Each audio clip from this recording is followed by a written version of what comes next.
Mart's police chief is on paid leave after Waco PD arrested him on DWI and weapons charges following a crash in an unmarked police car yesterday. News 10's Nate Smith was at Mart's emergency city council meeting tonight where they decided next steps. Mart leaders moved quickly Thursday, putting Police Chief Shane James on paid administrative leave following his arrest in Waco. An arrest affidavit says James was driving an unmarked police car with a blown tire before crashing into the back of a tractor trailer. It adds when officers arrived on scene, James was unsteady, slurring his words, and smelled of alcohol. At this time, the city does not have all the details surrounding that incident, and no final conclusions have been reached. The city is gathering and receiving the relevant information, and the council intends to address the matter in a careful, lawful, deliberate manner that respects due process and the rights of all involved.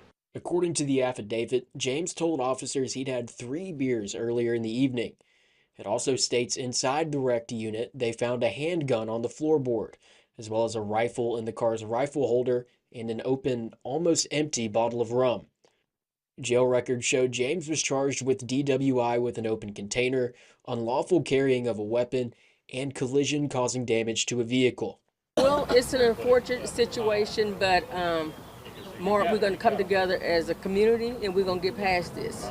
So I'm just glad nobody was hurt, and we'll just deal with it, and hopefully he'll learn from his mistakes and get some help, At the emergency meeting, the council voted to put James on leave while the city investigates.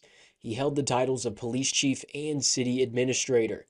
Mayor James Miller will take over city admin duties, while Detective Rob Douglas will serve as acting police chief. The city council's immediate priority to this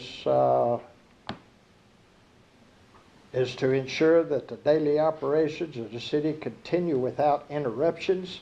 James bonded out of the McLennan County Jail on Thursday. Reporting in Mart, Nate Smith, KWTX News 10.